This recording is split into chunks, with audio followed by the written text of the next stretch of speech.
अस्सलामु अलैकुम वरहमतुल्लाहि वबरकातुह।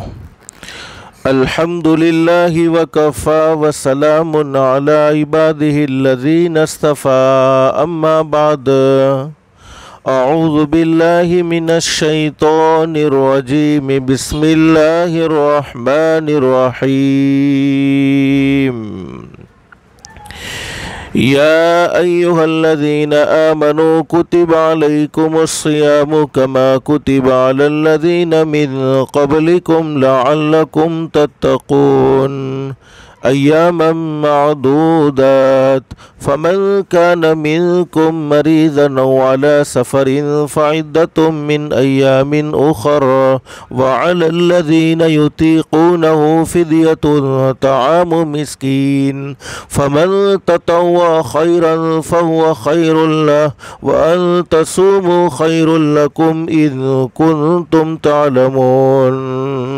व क़ाल अन्नबिय्यु सल्लल्लाहु अलैहि वसल्लम इन्नल्लाह फ़रज़ सियाम रमज़ान व सनन्तु लकुम क़ियामा फमन सौमहु व क़ामहु ईमानन व इह्तिसाबन खरज मिन ज़ुनूबिही कयौमिन वलदतहु उम्मुहु औ कमा क़ाल अन्नबिय्यु सल्लल्लाहु अलैहि वसल्लम सदक़ल्लाहुल अलियुल अज़ीम व सदक़ रसूलुहुन नबियुल करीम। रब्बिश्रह ली सदरी वयस्सिर ली अमरी वहलुल उक़दतम मिन लिसानी यफ़क़हू क़ौली। सुब्हानक ला इल्म लना इल्ला मा अल्लमतना इन्नक अंतल अलीमुल हकीम। अल्लाहुम्मा सल्लि अला मुहम्मद व अला आलि मुहम्मद कमा सल्लैता अला इब्राहीम व अला आलि इब्राहीम इन्नका हमीदुम मजीद। अल्लाहुम्मा बारिक अला मुहम्मद व अला आलि मुहम्मद कमा बारकता अला इब्राहीम व अला आलि इब्राहीम इन्नका हमीदुम मजीद। मोहतरमा माएँ और बहनें, अल्लाह का हम सब पर बहुत बड़ा एहसान और बहुत बड़ा करम है कि अल्लाह ने दीन की बातें सुनने के लिए थोड़ी देर यहाँ जमा फरमाया। दुआ करो अल्लाह सब के जमा होने को कबूल फरमाए। और ये शाबान का मुबारक महीना हमारे नबी हज़रत मुहम्मदुर रसूलुल्लाह सल्लल्लाहु अलैहि वसल्लम का इरशाद अली है, शाबान व शहरी, शाबान मेरा महीना है। शाबान के महीने को दूसरे महीनों पर ऐसी फजीलत हासिल है जैसे मुझे तमाम के तमाम अम्बियाई किराम पर फजीलत हासिल है। फिर हमारे नबी ने फरमाया व रमज़ान शहरुल्लाह, रमज़ान अल्लाह का महीना है और रमज़ान के महीने को दूसरे महीनों पर ऐसी फजीलत हासिल है जैसे अल्लाह रब्बुल आलमीन को तमाम मखलूक पर फजीलत हासिल है। अल्लाह ने इस मुबारक महीने में हमें यहाँ जमा होने की तौफीक नसीब फरमाई। अल्लाह से दिल से दुआ कर लो अल्लाह हम सबको जन्नतुल फिरदौस में भी जमा फरमाए। मोहतरमा माएँ और बहनें, मुझे कोई लंबी चौड़ी बातें नहीं करनी, कुछ मुख्तसर बातें आपकी खिदमत में रखनी है, लेकिन दिल में एक नीयत और एक इरादा करके बैठे कि जितनी भी बातें सुने अमल की नीयत से सुनेंगे इंशाअल्लाह। इसलिए कि सुनना और सुनाना तो बहुत सी मर्तबा होता है, नहीं होता तो ज़िंदगी में अमल नहीं होता। अगर हम अमल की नीयत से सुनेंगे तो अल्लाह की तरफ से इनाम क्या मिलेगा? अल्लाह कुरान करीम में फरमाते हैं, अल्लाह फरमाते फबश्शिर इबाद, अल्लाह फरमाते मेरे बंदों को और मेरी बंदियों को खुशखबरी सुना दो। कौन से बंदे और कौन सी बंदियाँ? अल्लाह फरमाते अल्लज़ीना यस्तमिऊनल क़ौल फ़यत्तबिऊना अहसना, अल्लाह फरमाते मेरे वो बंदे और मेरी वो बंदियाँ जो दीन की बातों को, जो कुरान की बातों को, जो हदीस की बातों को ध्यान से सुनते हैं, तवज्जो से सुनते हैं और उस पर अमल करते हैं। अल्लाह फरमाते उलाइकल्लज़ीना हदाहुमुल्लाह व उलाइका हुम उलुल अलबाब, अल्लाह फरमाते मेरे बंदों और मेरी बंदियों, तुम ज़मीन पर अमल की नीयत करोगे, तुम ज़मीन पर अमल का इरादा करोगे, मैं आसमानों पर तुम्हारे लिए हिदायत के फ़ैसले कर दूंगा। और हिदायत से बढ़कर कोई दौलत हो नहीं सकती। दुनिया की मुख्तसर सी ज़िंदगी में इंसान को सब कुछ मिल जाए, लेकिन हिदायत न मिले, आमाले सालिहा की तौफीक न मिले, उस इंसान की दुनिया की ज़िंदगी बेकार है। और जिसकी दुनिया की ज़िंदगी अल्लाह को नाराज़ करके बेकार हो गई, जिसकी दुनिया की ज़िंदगी अल्लाह को नाराज़ करके बिगड़ गई, अल्लाह हिफाजत फरमाए, अल्लाह हिफाजत फरमाए, उसकी आखिरत की ज़िंदगी दुरुस्त नहीं हो सकती। इसलिए कि अल्लाह पाक ने दुनिया की ज़िंदगी आखिरत की ज़िंदगी संवारने के लिए नसीब फरमाई है, दुनिया की ज़िंदगी आखिरत की ज़िंदगी बनाने के लिए नसीब फरमाई है। अल्लाह से दिल से दुआ कर लो, अल्लाह हम सबको हिदायत की दौलत से माला माल फरमाए। हदीस शरीफ में मौजूद है, एक सहाबी ने हज़रत नबी करीम सल्लल्लाहु अलैहि वसल्लम से सवाल किया, मेरे महबूब हज़रत मुहम्मदुर रसूलुल्लाह सल्लल्लाहु अलैहि वसल्लम, हिदायत के फ़ैसले का क्या मतलब है? तो हज़रत अक़दस नबी करीम सल्लल्लाहु अलैहि वसल्लम ने फरमाया, सुन लो मेरे सहाबाए किराम, हिदायत के फ़ैसले का मतलब ये है अल्लाह मौत के वक्त ज़रूर कलमा नसीब फरमाएंगे। इससे बड़ा इनाम क्या हो सकता है कि हम दुनिया की मुख्तसर से ज़िंदगी को अमल साले में गुजारें। अल्लाह हमारे लिए हिदायत के फ़ैसले करेंगे, यानी मौत के वक्त ज़रूर कलमा नसीब फरमाएंगे। माँ बहने, मुझे मुख्तसर आपको बतलाना ये है, दुनिया की मुख्तसर से ज़िंदगी में अल्लाह पाक ने हम सबको बेशुमार नेमतों से नवाजा है। और कुरान करीम में अल्लाह रब्बुल आलमीन ख़ुद इस बात को बयान फरमाते हैं, इन तउद्दू नेमतल्लाहि ला तुहसूहा, मेरे बंदों और मेरी बंदियों, मेरी तरफ से मिलने वाली नेमतों को अगर तुम गिनना चाहो तो गिन नहीं सकते, शुमार करना चाहो तो शुमार नहीं कर सकते। जैसे आसमान का एक एक सितारा अल्लाह की नेमत है, कोई सितारों को गिनना चाहे तो नहीं गिन सकता। बारिश का एक एक कतरा अल्लाह की नेमत है, कोई बारिश के कतरात को गिनना चाहे तो नहीं गिन सकता। मिट्टी का एक एक ज़र्रा अल्लाह की नेमत है, कोई मिट्टी के ज़र्रात को गिनना चाहे तो नहीं गिन सकता। हमारी जिस्म का, हमारी बॉडी का, हमारे बदन का एक एक बाल अल्लाह की नेमत है, कोई जिस्म के बालों को, कोई बॉडी के बालों को गिनना चाहे तो नहीं गिन सकता। हमारी हर सांस, सांस का आना, सांस का जाना, ये अल्लाह की बहुत बड़ी नेमत है। कोई सांस के आने जाने को गिनना चाहे तो नहीं गिन सकता। अल-गर्ज़, अल्लाह ने हम पर बेशुमार एहसानात किए हैं और बेशुमार नेमतों से हम सबको नवाजा है। लेकिन माँ बहने, मुझे मुख्तसर बतलाना ये है, तमाम नेमतों में सबसे अजीम नेमत अल्लाह पाक ने दुनिया की मुख्तसर से ज़िंदगी में हमें नसीब फरमाई, वो है दौलत ईमान। के मुसलमान के घर में अल्लाह ने पैदा कर दिया। अल्लाह ने हम पर करम का मामला फरमाया, फजल का मामला फरमाया। हम अपनी मर्जी से मुसलमान के घर में पैदा नहीं हुए, बल्कि अल्लाह ने एहसान हम पर किया है।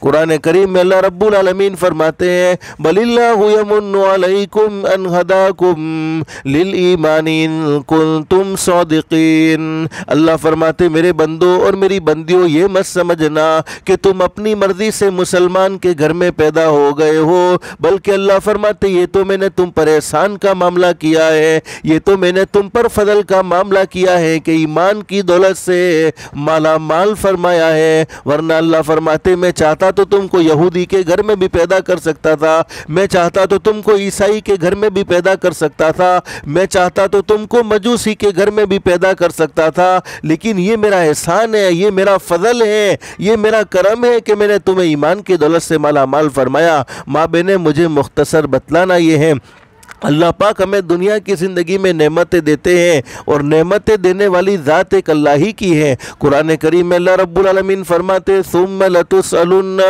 यौमइज़िन अनिन नईम। अल्लाह फरमाते, मेरे बंदों और मेरी बंदियों, सुन लो, दुनिया की मुख्तसर सी ज़िंदगी में जितनी नेमतें तुम्हें अल्लाह की तरफ से मिली हैं, तमाम की तमाम नेमतों के बारे में सवाल होने वाला है। अरे ज़िंदगी अल्लाह की बड़ी अजीम नेमत है। ज़िंदगी देने के बाद अल्लाह पाक ने जिंदगी का मकसद समझाया कि हमने तुम्हें जिंदगी क्यों नसीब फरमाई। अल्लाह फरमाते, वमा खलक़तुल जिन्न वल इंसा इल्ला लियअबुदून मा उरीदु मिनहुम मिन रिज़्क़िन व मा उरीदु अन युतइमून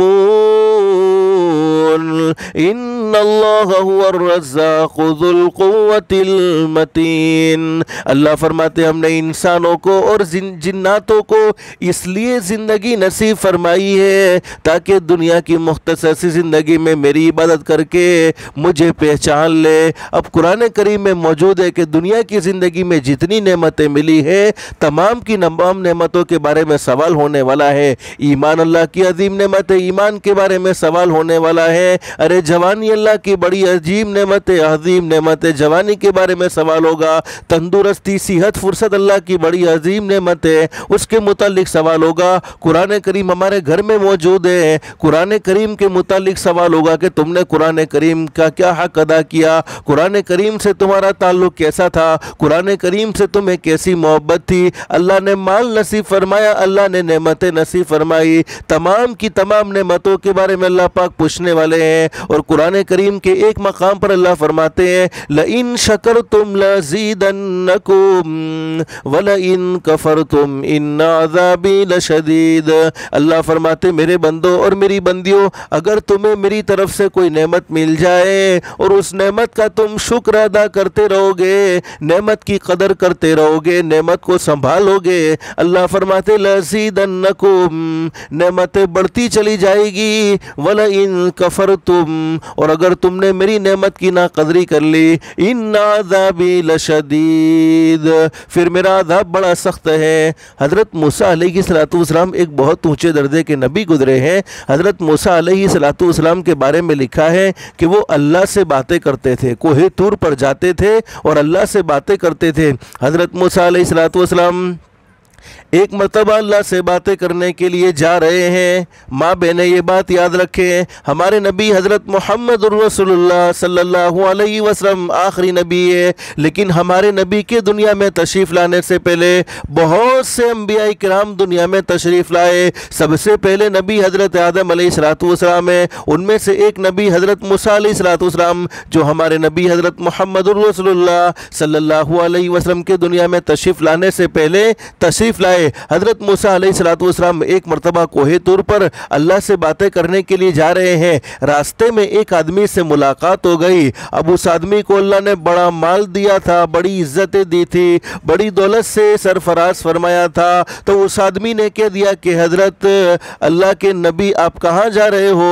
हज़रत मूसा अलैहिस्सलाम ने फरमाया कि मैं अल्लाह से बातें करने के लिए जा रहा हूँ। उस आदमी ने कहा कि हज़रत अल्लाह को मेरा एक पैगाम पहुँचा दोगे, अल्लाह को मेरी एक बात पहुँचा दोगे? हज़रत मूसा अलैहिस्सलाम ने फरमाया बतलाइए तो सही क्या कहना चाहते हैं, अल्लाह रब्बुल आलमीन को क्या पैगाम पहुंचाना है? हज़रत मूसा अलैहिस्सलाम ने जब ये बात पूछी तो उस आदमी ने कहा कि हज़रत अल्लाह ने मुझे बहुत माल से सरफराज फरमाया है, बड़ी दौलतें नसीब फरमाई हैं, बड़ी इज्जतें नसीब फरमाई हैं। अब मैं अल्लाह से कुछ नहीं चाहता, बस जितना माल मेरे पास मौजूद है उस माल पर मैं अल्लाह से राज़ी हूँ, जितनी दौलतें मेरे पास मौजूद हैं उस दौलत पर मैं अल्लाह से राज़ी हूँ। बस मेरे अल्लाह को ये पैगाम पहुँचा दो कि अल्लाह तूने जितना मुझे दिया है उस पर मैं राज़ी हो चुका हूँ, अब आगे मुझे कुछ नहीं चाहिए। हालांकि हदीस शरीफ में हमारे नबी ने फरमाया इंसान का पेट तो कब्र की मिट्टी ही भरता है। एक दुकान मिल जाए दूसरे दुकान की तलब होती है, दूसरी मिल जाए तीसरी की तलब होती है, एक घर मिल जाए दूसरे घर की तलब होती है, दूसरा मिल जाए तीसरी की तलब होती है। हदीस शरीफ में फरमाया नबी करीम सल्लल्लाहु अलैहि वसल्लम ने इंसान को एक जंगल भरकर सोना मिल जाए फिर भी वो दूसरे जंगल भरकर सोना मिलने की उम्मीद रखता है, लेकिन उस आदमी ने तो कह दिया कि हज़रत अब मुझे अल्लाह से कुछ नहीं चाहिए, जितना माल है, जितनी दौलत है, जितनी अल्लाह रब्बुल आलमीन ने मुझे इज्जतें दी हैं उन तमाम नेमतों पर मैं अल्लाह से राज़ी हो चुका हूँ, अब मुझे आगे कुछ नहीं चाहिए। अब हज़रत मूसा अलैहिस्सलाम उस आदमी के पैगाम को लेकर अल्लाह रब्बुल आलमीन से बातें करने के लिए जा रहे हैं। तो रास्ते में एक दूसरे आदमी से मुलाकात हो गई। अब उस आदमी का हाल उलमा ने लिखा है कि उसके पास कुछ भी नहीं था।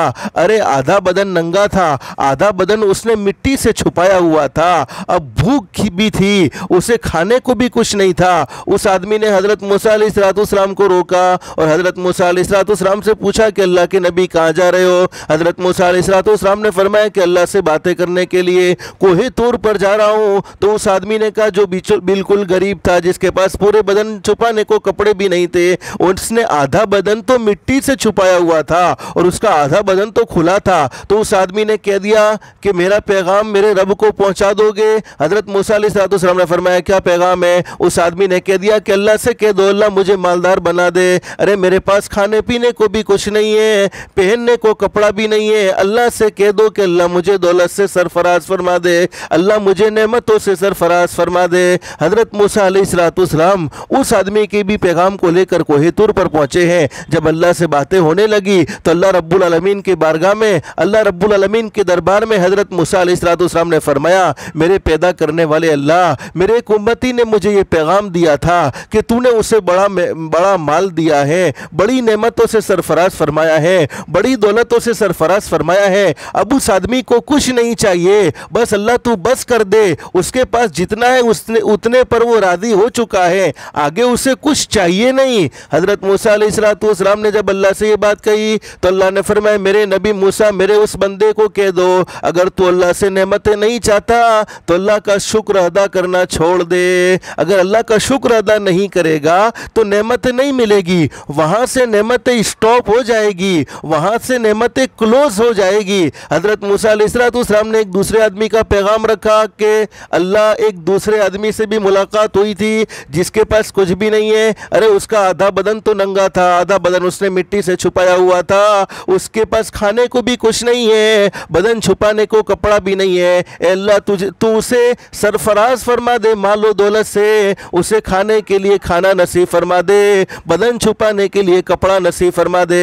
अल्लाह रब्बुल आलमीन ने फरमाया मेरे नबी मूसा मेरे उस बंदे को कह दो कि अगर तू अल्लाह से नेमतें चाहता है, अल्लाह से दौलत चाहता है, इज्जत चाहता है, तो जितनी नेमत अल्लाह पाक की तेरे पास मौजूद है उन नेमतों की तू कदर करना शुरू कर दे और उन नेमतों पर तू शुक्र अदा करना शुरू कर दे। अब दोनों के पैगाम को लेकर हज़रत मूसा अलैहिस्सलाम कोहे तूर से तशरीफ़ लाए हैं। सबसे पहले उस आदमी को पैगाम सुनाया जिसने कहा था ना कि हज़रत मेरे पास बड़ा माल है, बड़ी दौलत है। हज़रत मूसा अलैहिस्सलाम ने फरमाया अल्लाह के बंदे अगर तू अब अल्लाह से दौलत नहीं चाहता, अगर तू अब अल्लाह से माल नहीं चाहता तो अल्लाह की नेमतों पर शुक्र अदा करना छोड़ दे। तो उस बंदे ने कह दिया कि हज़रत मैं कैसे अल्लाह की नेमतों पर शुक्र अदा करना छोड़ दूँ? अरे जिस रब ने मुझ पर इतने बड़े एहसानात किए हो, जिस रब ने मुझे दौलत से माला माल फरमाया हो, जिस रब ने मुझे इज्जतों से माला माल फरमाया हो, उस रब का मैं हमेशा हमेशा शुक्र अदा करता रहूँगा, कभी भी उस रब की नाशुक्री नहीं कर सकता। उलमा ने लिखा है कि उसकी दौलतें बढ़ती गई बढ़ती गई बढ़ती गई, यहाँ तक कि इतनी हुई कि उसके पास रखने की जगह न रही। अब दूसरे आदमी को पैगाम सुनाया अल्लाह के बंदे तेरे पास कुछ भी नहीं है और तूने अल्लाह से ये मांगा है कि अल्लाह माल दे दे, खाने को कपड़ा, खाने के लिए खाना दे दे, बदन छुपाने को कपड़ा दे दे। मेरे रब ने पैगाम दिया है कि जितनी नेमतें तेरे पास मौजूद है उन नेमतों पर तो शुक्र अदा करना शुरू कर दे। तो उस अल्लाह के बंदे ने कहा कि अरे हजरत मैं कैसे अल्लाह का शुक्र अदा करूं? अरे मेरे पास तो कुछ है भी नहीं, अरे खाने को भी कुछ नहीं है, अरे पहनने को कपड़ा भी नहीं है। उलमा ने लिखा है कि बस ये नाशुक्री के कलीमात कहे, एक तेज हवा चली और जितना बदन मिट्टी से छुपा हुआ था अल्लाह ने उस मिट्टी को भी उससे छीन लिया। तो बहुत सी मर्तबा ऐसा होता है कि हम अल्लाह की नेमत की नाकदरी कर लेते हैं, अल्लाह पाक वो नेमत को छीन लेते हैं। ईमान अल्लाह की बड़ी अजीम नेमत है, अल्लाह हम सबको ईमान की कदरदानी की तौफीक नसीब फरमाए। अब सवाल ये है कि हमने कब ईमान की नाकदरी की है? माँ बहनें हम मुसलमान हैं, अल्लाह ने हमें मुसलमान के घर में पैदा किया है। अगर हम अपनी ज़िंदगी को ईमानी तकाज़ों पर गुजारते हैं तो समझो ये ईमान की कदरदानी है। और मुसलमान है लेकिन ज़िंदगी गैरों की तरह गुजरती है तो समझ लो ये ईमान की नाकदरी है। ईमान का मिल जाना ये अल्लाह की बहुत बड़ी नेमत, इससे बड़ी कोई नेमत हो नहीं सकती। लेकिन ईमान का मौत तक महफूज रहना ये उससे भी बड़ी नेमत है। और दुनिया की मुख्तसर सी ज़िंदगी में जितने हम नेक अमाल करते हैं, चाहे नमाजों का एहतमाम करते हो, चाहे रमज़ान के रोज़े रखते हो, अल्लाह ने माल माल दिया ज़कात को अदा करते हो, अल्लाह ने माल दिया हज उम्रा करते हो। इस वक्त बहुत सी अल्लाह की बंदी ऐसी भी होगी जिनका रोज़ा होगा और रोज़े में अल्लाह के दीन की बातों को सुनने के लिए अपना वक्त कुर्बान करके आई होगी। अरे जितने भी हम दुनिया की ज़िंदगी में नेक अमाल करते हैं, तमाम के तमाम नेक अमाल का एक ही मकसद है, जो ईमान अल्लाह ने हमें माँ की गोद से नसीब फरमाया वो ईमान कब्र में जाने तक महफूज कैसे रहे। असल तो ईमान को बचाना है। ईमान का मिल जाना ये अल्लाह की बहुत बड़ी नेमत, इससे बड़ी कोई नेमत हो नहीं सकती।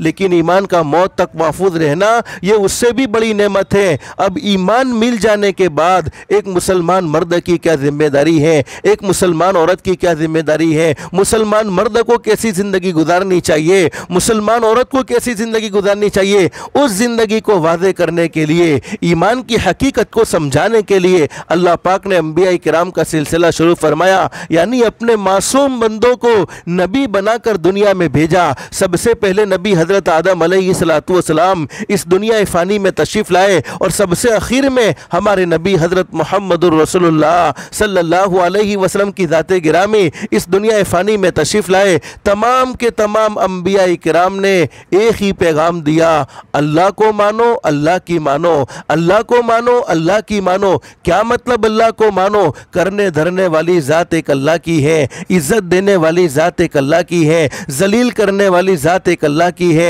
मौत का मालिक भी अल्लाह है, ज़िंदगी का मालिक भी अल्लाह है, रोज़ी देने वाला भी अल्लाह है, बीमारी देने वाला भी अल्लाह है, शिफा देने वाला भी अल्लाह है। अल्लाह की मानो यानी जिन कामों को अल्लाह ने करने का कहा उन कामों को करने वाले बनो, और जिन कामों से अल्लाह ने रोका उन कामों से बच जाओ। आखिर में हमारे नबी हज़रत मुहम्मदुर रसूलुल्लाह सल्लल्लाहु अलैहि वसल्लम ने भी अपनी उम्मत को यही पैगाम दिया।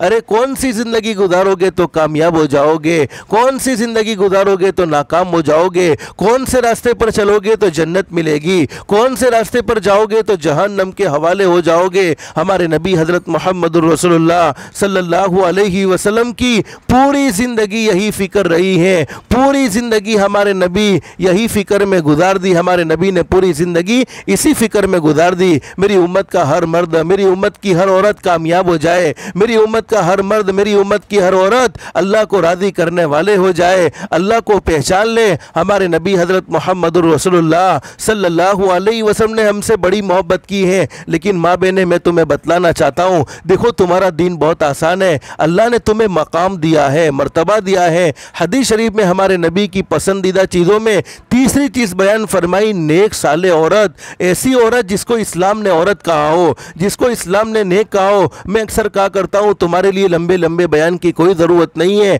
तुम्हारे लिए लंबी लंबी तकरीरों की कोई ज़रूरत नहीं है, तुम्हारा दीन बहुत आसान है। तुम घर में रहकर अल्लाह को राज़ी कर सकती हो, तुम्हें अल्लाह ने बड़ा मकाम दिया है, बड़े मर्तबे दिए हैं। तुम समझती हो कि हमने घर का काम किया, अरे हमने शोहर की खिदमत की, हमने घर वालों की खिदमत की, बस हमारा यही काम रह गया। माँ बहने मैं अल्लाह को गवाह बनाकर कहूँ, तुम्हारा हर अमल अल्लाह के नज़दीक इबादत है। तुम्हारा बर्तन धोना भी अल्लाह के नज़दीक इबादत है, तुम्हारा कपड़े धोना भी अल्लाह के नज़दीक इबादत है। बहुत सी मरतबा देखो ये गर्मी का मौसम है, हमारी कई बहनें हैं, हमारी कई माएँ हैं, किचन में जाकर खाना बनाती है। अब नीयत क्या होती है कि भाई मेरे शोहर को खाना खिलाना है, बच्चों को खाना खिलाना है, घर वालों को खाना खिलाना है, लेकिन गर्मी बर्दाश्त करती है। लेकिन वो अल्लाह की बंदी सिर्फ दिल में ये नीयत कर ले कि अल्लाह मेरे शोहर का मेरे ज़िम्मे हक़ है, मेरे बच्चों की खिदमत मेरे ज़िम्मे लाजिम है, मेरे घर वालों की खिदमत ये तेरे नबी हज़रत मुहम्मदुर रसूलुल्लाह सल्लल्लाहु अलैहि वसल्लम का हुक्म है।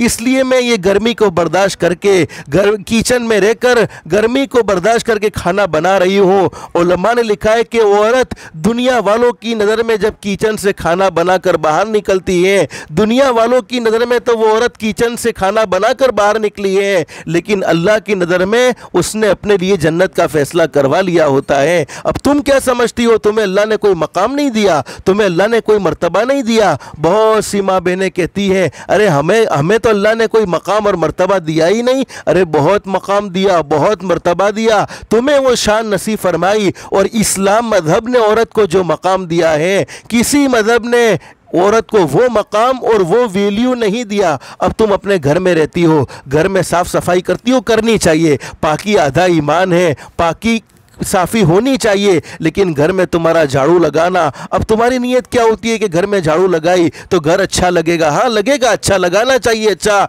लेकिन उलमा ने लिखा है वो औरत जो अपने घर में सवाब की नीयत से झाड़ू लगाए, जो अपने घर में सवाब की नीयत से झाड़ू लगाए, अल्लाह रब्बुल आलमीन उस औरत को बैतुल्लाह में झाड़ू लगाने का सवाब नसीब फरमाते हैं। लोग बैतुल्लाह के अंदर दाखिल होने को तरसते हैं, और वो औरत जो अपने घर में सवाब की नीयत से झाड़ू लगाए, अल्लाह पाक उस औरत को बैतुल्लाह में झाड़ू लगाने का सवाब नसीब फरमाते हैं। अब अंदाज़ा लगाओ तुम्हें अल्लाह ने क्या मकाम दिया है, तुम्हें अल्लाह ने क्या मर्तबा दिया है, तुम्हें अल्लाह ने क्या शान नसीब फरमाई है। बस तुम अपने मकाम को पहचानो, तुम अपने मर्तबे को पहचानो कि तुम्हें अल्लाह ने क्या मकाम और मर्तबा दिया है। माँ बहने, मैं आपको बतलाऊँ, हमारे नबी हज़रत मुहम्मदुर रसूलुल्लाह सल्लल्लाहु अलैहि वसल्लम जब इस दुनिया फ़ानी में तशरीफ़ नहीं लाए थे, उस वक्त औरत का कोई वैल्यू नहीं था, औरत का कोई मकाम नहीं था, औरत की कोई शान नहीं थी, बल्कि कुरान करीम में मौजूद बेटी पैदा होने को वो ऐब समझते थे, और बेटी पैदा हो जाती थी उसे ज़मीन में जिंदा दफन कर देते थे। कुरान करीम में मौजूद बिअय्यि ज़ंबिन क़ुतिलत, लेकिन माँ बहने हमारे जहालत वाले दौर में भी ये मामला होता है कि बेटे के पैदा होने पर तो खुशियाँ मनाई जाती हैं, और बेटी के पैदा होने पर हमारे चेहरे पर गम के आसार जाहिर होने लगते हैं। हम बेटियों की पैदाइश पर खुश नहीं होते, बेटे के पैदा होने पर हम बड़े खुश होते हैं। लेकिन हकीकत ये है, मैं आपको बतलाऊं, किसी किताब में मैंने ये बात देखी थी कि जब अल्लाह रब्बुल आलमीन किसी बेटी को दुनिया में, जब किसी बेटे को दुनिया में भेजते हैं तो अल्लाह रब्बुल आलमीन फरमाते, देखो बेटा और बेटी में फ़र्क क्या है। जब किसी बेटे को दुनिया में भेजते हैं तो अल्लाह रब्बुल आलमीन फरमाते, जा तू दुनिया में जा, तेरे बाप की मदद करना। और जब किसी बेटी को दुनिया में भेजते हैं तो अल्लाह रब्बुल आलमीन फरमाते, जा तू दुनिया में, मैं खुद तेरे बाप की मदद करूँगा। और आज बेटे के पैदा होने पर बड़े खुश होते हैं, बेटियों के पैदा होने पर खुश नहीं होते। हदीस शरीफ में हमारे नबी ने फरमाया, जब किसी के घर में बेटी पैदा हो जाए, शर्त यह है कि शोहर भी खुश हो, शर्त यह है कि बीवी भी खुश हो, उसके पैदा होने पर रंज न करे। आसमान से एक फरिश्ता नाजिल होता है, और वो फरिश्ता अपने परों से उस बच्ची को और उस जन्ने वाली माँ को घेर लेते हैं, और वो फरिश्ता कहता है, तू भी कमज़ोर है, तूने जिसको जना है वो भी कमज़ोर है, जो तुम्हारे साथ अच्छा सलूक करेगा अल्लाह रब्बुल आलमीन उसका साथी हो जाएगा, जो तुम्हारे ऊपर खर्च करेगा अल्लाह रब्बुल आलमीन उसका साथी हो जाएगा। तो मैं समझाना ये चाहता हूँ माँ बहने, तुम्हारा एक मकाम है, मर्तबा है। अरे उस ज़माना जाहिलियत में होता ये था कि चिलचिलाती धूप होती थी, अरब की धूप तो बड़ी मशहूर है, चिलचिलाती धूप होती थी। उस वक्त तो कोई गरीब आदमी होता जिसके पैर में जूते ना होते, और एक अमीर आदमी होता जिसके पास बहुत सारे जूते होते, तो वो गरीब आदमी अमीर के पास जाता और कहता कि मुझे कोई एक आध जूता तेरे पास हो तो दे दे, अगर मेरे घर में बेटी पैदा होगी तो मैं अपनी बेटी तेरे हवाले कर दूंगा। यानी जूतों के बदले में अपनी बेटियों को दे दिया करते थे।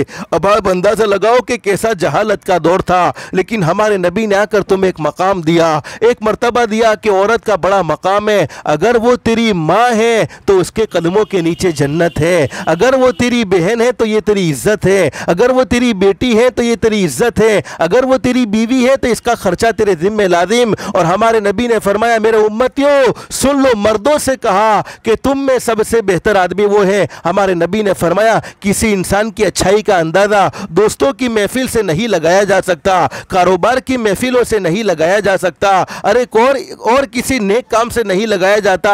उसकी अच्छाई का अंदाज़ा उसके साथ बीवी का सलूक उसका कैसा है उससे लगाया जाता है कि वो अपनी बीवी के साथ कैसा है। अगर वो घर में हीरो है तो बाहर भी हीरो है, लेकिन घर में जीरो है तो बाहर कभी भी हीरो नहीं हो सकता।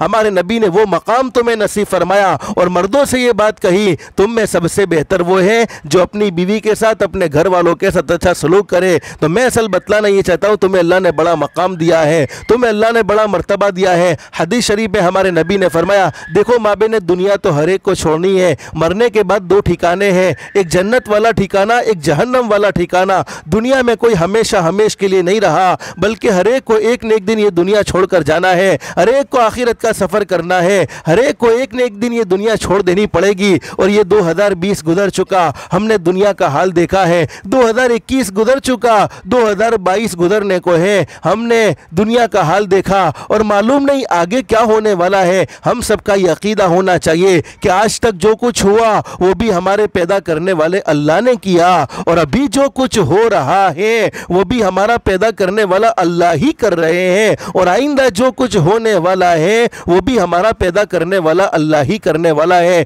हमने इस दौर में किसी को मामूली खांसी में दुनिया से जाते हुए देखा, किसी को मामूली सर्दी में दुनिया से जाते हुए देखा, किसी को मामूली बुखार में दुनिया से जाते हुए देखा। हालांकि कभी सोचा तक नहीं था कि फलाना आदमी मामूली खांसी में दुनिया से चला जाएगा, फलाना आदमी फलानी सर्दी में, मामूली सर्दी में दुनिया से चला जाएगा, मामूली बुखार में दुनिया से चला गया। इतनी सारी परेशानियों का हमने सामना किया, इतने सारे हालात अपनी आंखों से देखे, उसके बावजूद मुसलमानों का हाल ये है कि हम फजर की नमाज में किसी मुसलमान के महल्ले से गुजरते हैं तो ये फैसला बड़ा मुश्किल मालूम होता है कि हम किसी मुसलमान के महल्ले से गुजरे हैं या किसी गैर के महल्ले से गुजरे हैं। इतना इत्मीनान से मुसलमान सोया हुआ है जिसे नमाजों की कोई परवाह नहीं। लेकिन माँ बहने, मैं असल बतलाना ही चाहता हूँ, मरना तो हर किसी को है, एक दिन मरना है, आखिर मौत है, कर ले जो करना है, आखिर मौत है। दुनिया की जिंदगी अमल साले में गुजरेगी, फिर भी मरना ही मरना है, और दुनिया की जिंदगी बुराइयों में गुजरेगी, फिर भी मरना ही मरना है। अरे दुनिया की जिंदगी में कोई थोड़ा सा बीमार होता है तो हम संभल जाते हैं कि फलानी बीमारी मुझे न लग जाए, कोई थोड़ा सी तकलीफ में होता है तो हम संभल जाते हैं कि फलानी तकलीफ का सामना मुझे न करना पड़े, कोई फलाना किसी मुसीबत में गिरफ्तार होता है दुनिया की ज़िंदगी में तो हम संभल जाते हैं कि फ़लानी मुसीबत का सामना मुझे न करना पड़े। माँ बहनें, हमने अपनी आंखों से कितने जनाजे देखे। अरे किसी ने अपने अब्बा का जनाजा देखा होगा, किसी ने अपनी अम्मा का जनाजा देखा होगा, किसी ने अपने रिश्तेदारों को दुनिया से जाते हुए अपनी आंखों से देखा होगा। और जब किसी के इंतकाल की खबर हमारे मोबाइल पर आवे तो उस वक्त फ़ौरन ये सोच लेना चाहिए, आज उसके मौत की खबर मुझे सुनाई जा रही है, लेकिन वो दिन दूर नहीं है, मेरी मौत की खबर भी किसी को सुनाई जाएगी, मेरी मौत की इत्तला भी किसी को दी जाएगी। लेकिन माँ बहने, मुझे तो मुख्तसर समझाना ये है, दुनिया हर एक को छोड़नी है। इंसान संभल जा अब भी तो, इंसान संभल जा अब भी तो, अल्लाह की नाफरमानी करते हुए संभल जा, नमाजों को छोड़ते हुए संभल जा, अरे अपनी जुबान से गलत बात करते हुए संभल जा, आंखों से गलत देखते हुए संभल जा, कानों से गलत सुनते हुए संभल जा, हाथों से गलत काम करते हुए संभल जा, पैरों से अल्लाह के नाफरमानी के रास्ते पर चलते हुए संभल जा। इंसान संभल जा अब भी तो, मिट्टी में एक दिन जाना है, तेरे बड़े भी चले गए और तेरा भी नंबर आना है। हर एक को बारी बारी ये दुनिया छोड़ देनी होगी। लेकिन हदीस शरीफ में फरमाया नबी करीम सल्लल्लाहु अलैहि वसल्लम ने, अल कय्यिस मन दाना नफ्सहु आमिला लिमा बादल मौत। हमारे नबी ने फरमाया, मेरी उम्मत का समझदार आदमी, मेरी उम्मत का होशियार आदमी, मेरी उम्मत का चालाक आदमी वो है जो दुनिया की मुख्तसर सी ज़िंदगी में ऐसे अमाल कर ले जो अमाल उसे मौत के बाद काम आने वाले हैं, जो अमाल उसे मरने के बाद राहत देने वाले हैं। और मेरी उम्मत का नासमझ आदमी वो है जो दुनिया की मुख्तसर सी ज़िंदगी अपनी मनमानी मर्जी में गुजारे, अपनी मर्जी वाली ज़िंदगी गुजारे, अपनी मनमानी ज़िंदगी गुजारे और अल्लाह से जन्नत की उम्मीद लगाए बैठा हो। हमारे नबी ने फरमाया, जब इंसान दुनिया से जाता है, देखो जाना हर किसी को, बुखारी शरीफ में हदीस मौजूद है, हज़रत अक़दस नबी करीम सल्लल्लाहु अलैहि वसल्लम का इरशाद आली है, जब उसके जनाजे को उठाकर ले जाया जाता है, जिसने अपनी ज़िंदगी में नमाजों का एहतमाम किया, जिसने अपनी ज़िंदगी में अल्लाह को राज़ी करने वाले अमाल किए, जिसने मोहब्बत के साथ ज़िंदगी गुजारी, जिसने लोगों के साथ भलाई का मामला किया, जब उसके जनाजे को उठा कर ले जाया जाता है तो वो कहता है, ओ लोगों, जल्द से जल्द तुम मुझे राहत वाली जगह पर पहुंचा दो, जल्द से जल्द तुम मुझे सुकून और इत्मीनान वाली जगह पर पहुंचा दो। इसलिए कि हदीस शरीफ में फरमाया नबी करीम सल्लल्लाहु अलैहि वसल्लम ने, कब्र जन्नत के बागों में का एक बाग भी है, नेक लोगों के लिए कब्र जन्नत का बाग बन जाती है, और जहन्नम के घड़ों में का एक घड़ा भी है। लेकिन माँ बहने, मैं समझाना ये चाहता हूँ, बुखारी शरीफ में हदीस मौजूद, जब इंसान ने ज़िंदगी अपनी मनमानी गुजारी होती है, अल्लाह को नाराज़ करने में, नफ़रतों वाली ज़िंदगी, दिलों में दुश्मनियाँ भर के ज़िंदगी गुजारी होती है, नमाज़ों का कोई एहतमाम नहीं, ज़ुबान से हमेशा झूठ, ज़ुबान से लोगों की ग़ीबत में ज़िंदगी गुजरी होती है, फिर जनाजा उठाकर ले जाया जाता है तो वो मुर्दा कहता है, हाय मेरी बर्बादी, हाय मेरी तबाही, तुम मुझे कहाँ ले जा रहे हो। हदीस शरीफ में फरमाया नबी करीम सल्लल्लाहु अलैहि वसल्लम ने उस मुर्दे की आवाज़ को जिन्नात और इंसान के अलावा तमाम की तमाम मखलूक सुनती है। अगर उसकी आवाज़ कोई इंसान सुन ले तो तमाम के तमाम इंसान बेहोश हो जाए। अंदाज़ा लगाओ, माबिन आखिरत का सफ़र तो हर एक को करना है, लेकिन मरने के बाद दो ठिकाने, एक जन्नत और एक जहन्नम। कामयाब लोगों का ठिकाना जन्नत है, नाकाम लोगों का ठिकाना जहन्नम है। अल्लाह से दिल से दुआ कर लो, अल्लाह हमें कामयाबी से सरफराज फरमाए। हमारे नबी ने फरमाया जन्नत के 8 दरवाजे हैं, जन्नत के 8 डोर यानी दाखिल होने के 8 दरवाजे हैं। हदीस शरीफ में फरमाया नबी करीम सल्लल्लाहु अलैहि वसल्लम ने, वो औरत जिसने अपनी ज़िंदगी में 5 काम कर लिए, 5 काम करने वाली औरत को जन्नत के 8 दरवाजे से आवाज़ आएगी, अल्लाह की बंदी मुझ में से दाखिल हो जा, अल्लाह की बंदी मुझ में से दाखिल हो जा, अल्लाह की बंदी मुझ में से दाखिल हो जा। उससे जन्नत में दाखिल होने की ज़रूरत नहीं होगी, जन्नत खुद उसे बुलाएगी, अल्लाह की बंदी मुझ में से दाखिल हो जा। नंबर 1, जिसने 5 वक्त की नमाज का एहतमाम कर लिया। हमने नमाज को जुमा के साथ खास कर दिया है, हमने नमाज को रमज़ान के साथ खास कर दिया है। माँ ने सबसे पहला काम ज़िंदगियों में 5 वक्त की नमाज, नमाज को हरगिज़ मत छोड़ो। अगर हम अपनी औलाद को अपनी आंखों की ठंडक बनाना चाहते हैं तो अपनी ज़ात को अल्लाह का फरमा बरदार बनाओ। हम अल्लाह के नाफरमान होते हैं तो हमारी औलाद भी हमारी नाफरमान होती है। हम अल्लाह को नाराज़ करते हैं, हम अल्लाह के नबी हज़रत मोहम्मद रसूलुल्लाह सल्लल्लाहु अलैहि वसल्लम का दिल दुखाते हैं तो अल्लाह रब्बुल आलमीन की तरफ से ये फैसला है, फिर हमारी औलाद हमारे मातहत, हमारे कंट्रोल में नहीं रहते, हमारे फरमा बरदार नहीं होते, इसलिए कि हम खुद हमारे नबी के फरमा बरदार नहीं, हम खुद हमारे पैदा करने वाले अल्लाह के फरमा बरदार नहीं। और हदीस शरीफ में फरमाया नबी करीम सल्लल्लाहु अलैहि वसल्लम ने, जिसने अपनी ज़िंदगी में 5 वक्त की नमाज का एहतमाम कर लिया, अल्लाह मौत के वक्त उसे ज़रूर कलमा नसीब फरमाएंगे, यानी कलमे वाली मौत, आफियत वाली मौत अल्लाह नसीब फरमाएंगे, रिस्क की तंगी को दूर फरमा देंगे। और हदीस शरीफ में हमारे नबी ने फरमाया अल्लाह पाक उसे ऐसी जगह से रोज़ी पहुँचाएंगे कि उसको उसका गुमान भी नहीं होगा, यानी अल्लाह पाक अपने फजल व करम से हलाल पाकीज़ा रोज़ी के फैसले फरमाएंगे। अब बहुत सी औरतें कहती हैं हम बच्चों की वजह से नमाज नहीं पढ़ सकती। अल्लाह की बंदियों, अल्लाह ने तुम्हें क्या मकाम दिया, क्या मर्तबा दिया। उलमा ने लिखा है कि बच्चे वाली औरत की 2 रकात नमाज बगैर बच्चे वाली औरत की 82 साल की इबादत से अफजल है। अगर बगैर बच्चे वाली औरत 82 साल इबादत करती है और बच्चे वाली औरत 2 रकात नमाज पढ़ती है तो बच्चे वाली औरत की 2 रकात नमाज बगैर बच्चे वाली औरत की 82 साल की इबादत से अफजल है। और उलमा ने लिखा है हामिला औरत, जो औरत प्रेग्नेंट है, प्रेग्नेंट औरत की 2 रकात नमाज बगैर हमल वाली औरत की 80 रकात नमाज से अफजल है। अल्लाह ने तुम्हें क्या मकाम और क्या मर्तबा दिया, ये तो मैंने बतौर मिसाल कुछ बातें समझाई। और उलमा ने लिखा है कि जब कोई औरत प्रेग्नेंट होती है, अगरचे वो रात को सोती है, अल्लाह पाक फरिश्तों से फरमाते हैं मेरे फरिश्तों मेरी इस बंदी का सोना शुमार न करो, बल्कि इस बंदी की पूरी रात इबादत में लिख दो। दिन में अच्छे से अच्छी नेमतें खाती है, खानी चाहिए, उसका दिन खाने में शुमार नहीं होना चाहिए, बल्कि दिन उसका रोज़े में शुमार होना चाहिए। यानी 9 महीने की तमाम रातें इबादत में शुमार होती है और तमाम के तमाम दिन रोज़ों में शुमार होते हैं। ये तो मैंने बतौर मिसाल एक बात बतलाई, वरना दूध पिलाने का सवाब, तरबियत का सवाब, वो तो बहुत लंबी चौड़ी तफसील है, लेकिन मुझे तो मुख्तसर बतलाना ये है। सबसे पहला काम 5 वक्त की नमाज ज़िंदगी में हो। दूसरा काम हज़रत नबी करीम सल्लल्लाहु अलैहि वसल्लम ने फरमाया वो औरत जिसने रमज़ान के महीने के रोज़े रखे। देखो रमज़ान का महीना अभी बिल्कुल करीब है, मैंने शुरू में आपको बताया ना, ये भी अल्लाह की बहुत बड़ी नेमत है। हमारे नबी ने फरमाया मेरे उम्मतियों, अगर तुम्हें रमज़ान की रहमतें और बरकतें अपनी आंखों से नजर आ जाए और तुम अल्लाह की रहमतों को अपनी आंखों से देख लो, अल्लाह की बरकतों को अपनी आंखों से देख लो, तो मेरी उम्मत ये तमन्ना करने लगे कि पूरा का पूरा साल रमज़ान का महीना होना चाहिए। और हम सब का ये अकीदा है कि क़यामत का मैदान कायम होगा। बोलो बेशक क़यामत आएगी, दुनिया ख़त्म हो जाएगी। कुल्लु मन अलैहा फ़ानी व यबक़ा वजहु रब्बिका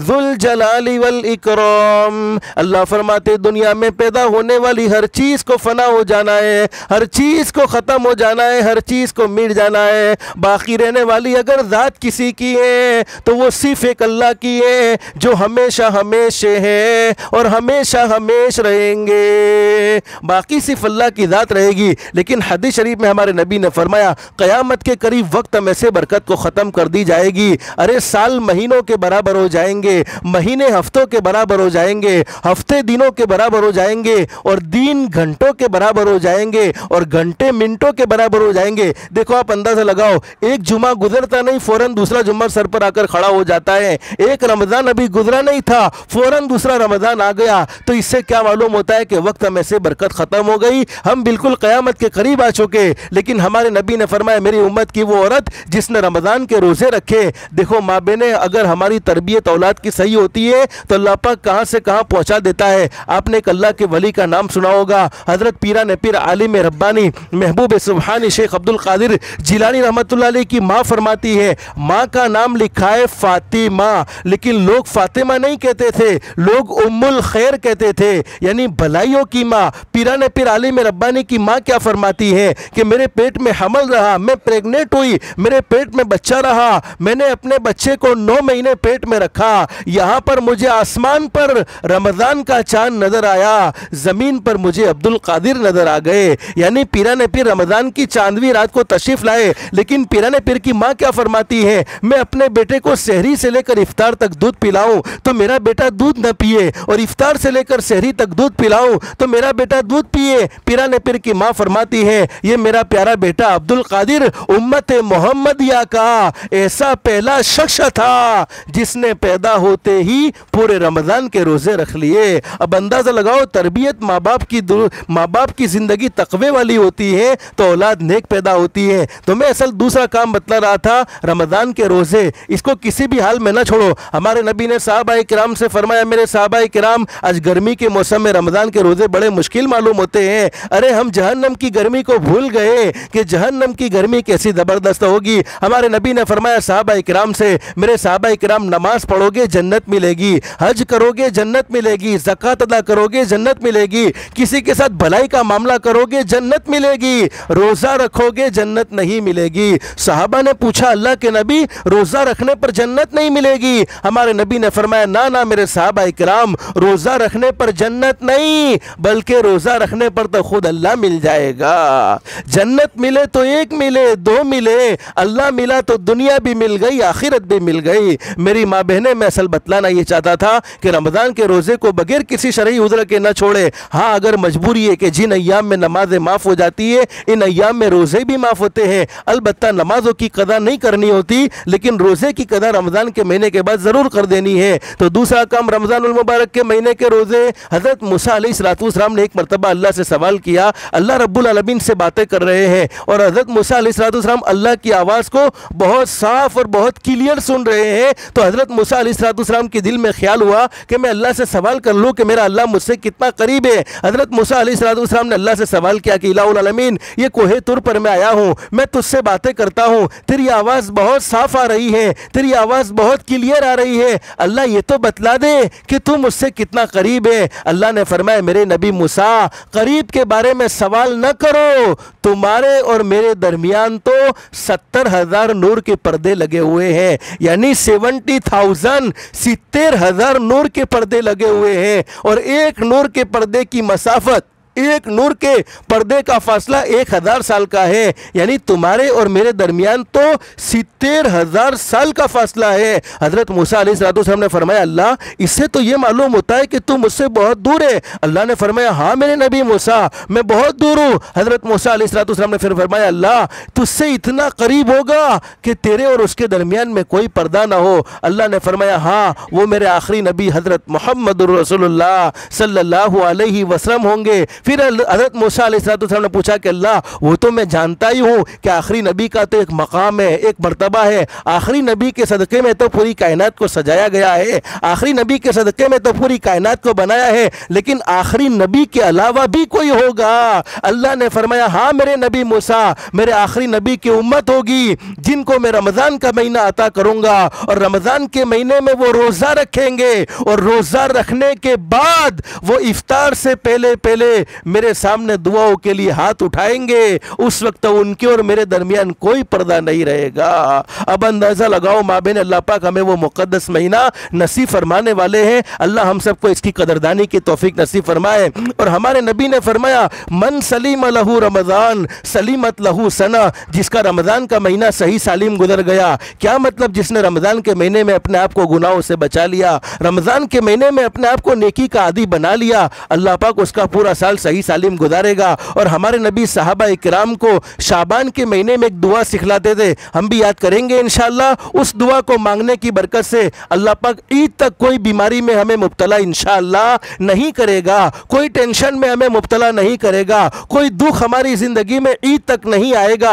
उस दुआ की बरकत से अल्लाह पाक हमें आफियत के साथ रमज़ान का महीना गुजारना नसीब करेगा। हमने अपनी ज़िंदगी के 2 रमज़ान ऐसे गुजारे हैं, हम अल्लाह का घर देखना चाहते थे, मर्दों से मैं कहता हूँ हम अल्लाह का घर देखना चाहते थे, उसके बावजूद हम अल्लाह का घर ना देख सके। हम रमज़ान की तरावी मस्जिद में पढ़ना चाहते थे, उसके बावजूद ना पढ़ सके। लेकिन ये दुआ मैं माँ बहनों को भी बतलाता हूँ, अपने भाइयों को भी कहूँगा कि इस दुआ को पढ़ने का एहतमाम करें, जिसकी बरकत से अल्लाह पाक रमज़ान का महीना आफियत के साथ मुक़द्दर फरमाएगा। हमारे नबी ने सहाबा इकराम को एक दुआ सिखलाई, अल्लाहुम्मा सल्लिमनी ली रमज़ान, ए अल्लाह तू मुझे रमज़ान के लिए सलामत रख। क्या मतलब? कि रमज़ान का महीना मुझे नसीब हो जाए तो मुझे किसी बीमारी में मुब्तला मत कर देना, मुझे किसी तकलीफ में मुब्तला मत कर देना, मुझे किसी प्रॉब्लम में मुब्तला मत कर देना, मुझे किसी दुख में मुब्तला मत कर देना, जिसके नतीजे में मैं रोज़े न रख सकूं, जिसके नतीजे में मैं तरावी न पढ़ सकूं, जिसके नतीजे में मैं तुझे राज़ी करने वाले अमाल न कर सकूं। फिर हमारे नबी ने दुआ सिखलाई, वसल्लिम रमज़ान अली, और रमज़ान को भी मेरे लिए सलामत रख। क्या मतलब? ऐसा ना हो कि रमज़ान का महीना मुझे मिल गया, अब रमज़ान का महीना मैं अपनी मनमानी ज़िंदगी में गुजार दूँ, रमज़ान का महीना तुझे नाराज़ करने में गुजार दूँ, न मुझे रमज़ान की तरावी की कोई परवाह हो, न रमज़ान के रोज़ों की कोई परवाह हो। और माँ बहने, हमारे नबी ने अपनी उम्मत पर करम का मामला फरमाया। हमारे नबी तो बख्शे बख्शाए थे, आपका तो कोई गुनाह नहीं था, आपकी तो कोई नाफरमानी नहीं थी, लेकिन उम्मत को कितनी बेहतरीन दुआ सिखलाई, व तसल्लमहु मिन्नी मुतक़ब्बला, और रमज़ान के महीने में जितने भी नेक अमाल किए जाए तो अपनी बारगाह में मंजूर व मकबूल फरमा। अल्लाहुम्मा सल्लिमनी ली रमज़ान वसल्लिम रमज़ान अली व तसल्लमहु मिन्नी मुतक़ब्बला। इस दुआ को मांगने की बरकत से अल्लाह पाक आफियत के साथ रमज़ान का महीना मुक़द्दर फरमाएगा और हर तरह की बीमारी से महफूज रखेगा। तो दूसरा काम हमारे नबी ने फरमाया, रमज़ान के रोज़े जिसको कभी भी मत छोड़ो। और हमारे नबी ने फरमाया, अल्लाह पाक जिस कौम को तबाह व बर्बाद कर देने का फैसला कर देते हैं, जिस कौम को हलाक कर देने का फैसला कर देते हैं, सबसे पहले वो कौम रमज़ान के रोज़े रखना छोड़ देती है। अल्लाह हम सब की हिफाजत फरमाए। तीसरा काम हज़रत नबी करीम सल्लल्लाहु अलैहि वसल्लम ने इरशाद फरमाया, वो औरत जिसने अल्लाह ने जिसको माल दिया उसने ज़कात को अदा किया। और चौथा काम, जिसने अपने आप को पर्दे में रखा। माँ बहनें, तुम्हारा एक मकाम और एक मर्तबा है, जो चीज़ कीमती होती है उसको छुपाई जाती है, कीमती चीज़ को कोई जाहिर नहीं करता। इस्लाम ने तुम्हें कीमती समझा है, इस्लाम ने तुम्हें एक वैल्यू दी है, एक मकाम दिया है, इसलिए तुम्हें पर्दे में रहने को कहा। और नंबर 5, वो औरत जिसने अपने शौहर की फरमा बरदारी की, अपने शौहर की इताअत की। हदीस शरीफ में हमारे नबी ने फरमाया, वो औरत जन्नत के जिस दरवाजे से दाखिल होना चाहती हो दाखिल हो जाएगी। लेकिन माँ बहनें, मुझे मुख्तसर बतलाना ये है, हम जिंदगियों को खुशहाल बनाना चाहते हैं। देखो, अल्लाह से दुआएं मांगते रहना चाहिए, रमज़ान के महीने की पूरी पूरी कदर कर लेनी चाहिए। मैंने शुरू में आपसे कहा कि अल्लाह पाक ने हमें बड़ी नेमतों से मालामाल फरमाया है और तमाम की तमाम नेमतों के बारे में सवाल होने वाला है। औलाद भी अल्लाह की बहुत बड़ी नेमत है। आज औलाद की तरबियत का बड़ा मसला है। ये मोबाइल और ये इंटरनेट के ज़माने ने हमारे बच्चों को हमसे बहुत दूर कर दिया है। पहले घर का एक माहौल होता था, अरे घर में लोग आपस में बैठते थे, भाई होता, बहन होता, बाप होता, बेटा होता, दादा होता, पोता होता, हर कोई आपस में मोहब्बत की बातें होती थी। ये घर का एक माहौल था। लेकिन अब दादा अपने मोबाइल में मसरूफ़, दादी अपने मोबाइल में मसरूफ़,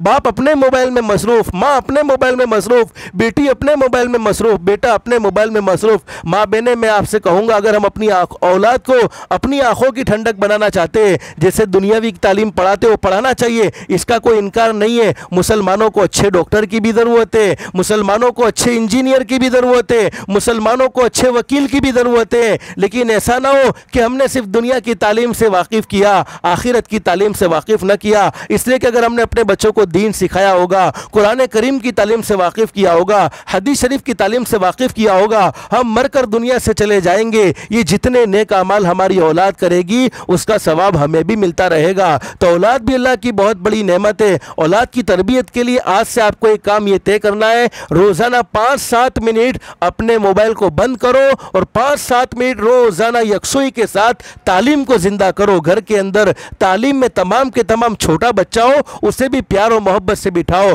हमारे बच्चों के कानों में हमारे नबी की मुबारक हदीस है, हदीसों में एक नूर है जिसका फ़ायदा ज़रूर होगा। मुबारक हदीस कानों में जाएगी तो हमारे बच्चे हमारे फरमा बरदार बनेंगे, अल्लाह के फरमा बरदार बनेंगे, अल्लाह के नबी के फरमा बरदार बनेंगे। और अगर वक्त मिले तो अपने महरम शौहरों के साथ अल्लाह के दीन की मेहनत के लिए कुछ वक्त लगाने का तकाज़ा आवे तो वक्त लगाकर वक्त भी ज़रूर लगाओ और अल्लाह के दीन की मेहनत के लिए अपने आप को और अपने शौहर के साथ कुर्बानी देने का जज्बा दिलों में पैदा करो। माँ बहने, दुनिया की ज़िंदगी तो ख़त्म हो जाएगी, करना है दुनिया की ज़िंदगी में जो कुछ करना है कर लेना चाहिए। आखिरत की ज़िंदगी में तो हम एक मरतबा सुभान अल्लाह कहने के मोहताज, एक मरतबा अल्हम्दुलिल्लाह कहने के मोहताज, एक मरतबा अल्लाहु अकबर कहने के मोहताज। तो बस मैं अब थक चुका हूँ। आखिरी आपको एक बात कहूँगा, आज की इस मजलिस में माँ बहनों को 2 काम की नीयत करके जाना है। करेंगे इंशाअल्लाह 2 काम। हम अपने भाइयों से भी मैं कहूँगा हमारे भाई भी 2 काम की नीयत करें और हमारी माँ बहनें भी 2 काम की नीयत करें। नंबर 1, 5 वक्त की नमाज जिसको कभी भी नहीं छोड़ेंगे। अपनी ज़िंदगी में नमाज को लाजिम पकड़ लो। अगर 2 काम हमने अपनी ज़िंदगी में कर लिए, दुनिया वाले हमें नेक समझे न समझे, दुनिया वाले हमसे मोहब्बत करे न करे, दुनिया वाले हमारी इज्जत करे न करे, दुनिया वाले हमें मकाम और मर्तबा दे न दे, इज्जत और जिल्लत का मालिक कौन है? एक अल्लाह की ज़ात है। लेकिन हमने अपनी ज़िंदगी में 2 काम कर लिए। अल्लाह फरमाएगा, बंदों से कहेगा मेरे बंदे तुम मेरे वली बन चुके हो, और बंदियों से कहेगा मेरी बंदियों तुम्हें दुनिया में लोग अच्छा समझे न समझे लेकिन तुम मेरी वलिया बन चुकी हो। नंबर 1, 5 वक्त की नमाज जिसको किसी भी हाल में नहीं छोड़ना है। हमारे नबी ने अपनी ज़िंदगी में भी यही पैगाम दिया, क़ुर्रतु ऐनी फ़ी सलाह, मेरे उम्मतियों मेरी आंखों को ठंडा करना चाहते हो तो नमाज को मत छोड़ना, नमाज पढ़ते रहना। और जब आप दुनिया से पर्दा फरमा रहे थे, आप दुनिया से जब पर्दा फरमा रहे थे उस वक्त आपने आखिरी पैगाम भी यही दिया, अस्सला अस्सला अस्सला, मेरे उम्मतियों नमाज को पढ़ते रहना, नमाज को पढ़ते रहना, नमाज को पढ़ते रहना। एक काम तो ये है कि ज़िंदगी में 5 वक्त की नमाज। दूसरा काम हमारे नबी हज़रत मुहम्मदुर रसूलुल्लाह सल्लल्लाहु अलैहि वसल्लम ने ये भी बयान फरमाया है, अपनी ज़ात से किसी को दुख मत पहुंचाओ, अपनी ज़ात से किसी को तकलीफ मत पहुंचाओ। यानी ज़ुबान से कोई बोल ऐसा हमारी ज़ुबान से न निकले कि किसी के दिल के टुकड़े टुकड़े हो जाए। हमारी ज़ात से कोई ऐसी हरकत ना हो कि किसी का दिल टूट जाए। और जैसी करनी, क्या बात कही है ज़बरदस्त, जैसी करनी वैसी भरनी, ना मानो तो करके देखो। और हदीस शरीफ में हमारे नबी ने फरमाया, कमा तदीन तू दान। माँ बहनों, मैं अक्सर माओं से बेटियों से कहता हूँ, बेटियों तुम आज बेटी हो तो कल माँ बनने वाली हो, बहू तुम आज बहू हो तो कल सास बनने वाली हो। तुम अपनी माँ के साथ जैसा सलूक करोगी वैसा तुम्हारी औलाद तुम्हारे साथ सलूक करेगी। तुम अपनी सास के साथ जैसा सलूक करोगी वैसा तुम्हारी बहुएं तुम्हारे साथ वैसा सलूक करेगी। कमा तदीन तू दान, जैसा करोगे वैसा भरोगे, जैसी करनी वैसी भरनी, ना मानो तो करके देखो। जन्नत भी है दोज़ख भी है, ना मानो तो मर के देखो। भले अमल का भला नतीजा, बुरे अमल का बुरा नतीजा, जिन लोगों ने बुरा किया है चलकर उनका घर देखो।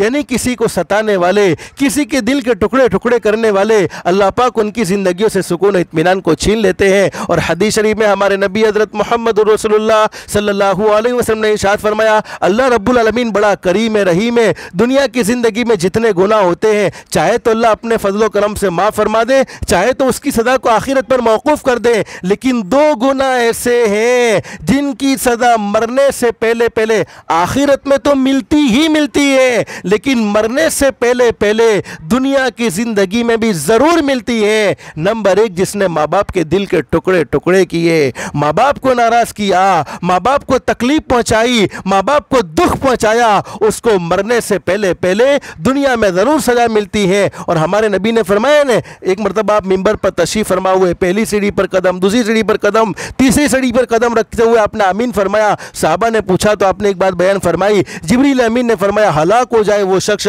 तबाह बर्बाद हो जाए वो शख्स शख्स जिसके माँ बाप उसके सामने मौजूद हैं और वो उनकी खिदमत करके जन्नत को अपने ज़िम्मे लाजिम नहीं कर लेता, तो माँ बाप का दिल कभी ना दुखाओ, माँ बाप के साथ भलाई का मामला करो। दूसरा, जिसने किसी पर जुल्म का मामला किया, जाति का मामला किया, उसे भी मरने से पहले पहले ज़रूर सज़ा मिलती है। अल्लाह से दिल से दुआ कर लो। ये कुछ मुख्तसर बातें आपकी खिदमत में रखी। अल्लाह हम सबको अमल की तौफीक नसीब फरमाए। अल्लाह से दिल से दुआ कर लो, अल्लाह हमारी दुनिया भी बेहतर से बेहतर बनाए, आखिरत भी बेहतर से बेहतर बनाए। रमज़ान का महीना गुजारना हम सब के लिए आसान फरमाए। अल्लाह हमें हिम्मत नसीब फरमाए, ताकत नसीब फरमाए। और अल्लाह से दिल से दुआ कर लो, अल्लाह के अहकाम के मुताबिक, हज़रत नबी करीम सल्लल्लाहु अलैहि वसल्लम के तरीके के मुताबिक ज़िंदगी गुजारने की तौफीक और सादत नसीब फरमाए। अल्लाह पाक हम सबको कहने सुनने से ज़्यादा इखलास, इस्तिखलास और इस्तिकामत के साथ अमल की तौफीक नसीब फरमाए। आमीन या रब्बल आलमीन। व आखिरु दावाना अनिल हम्दुलिल्लाहि रब्बिल आलमीन।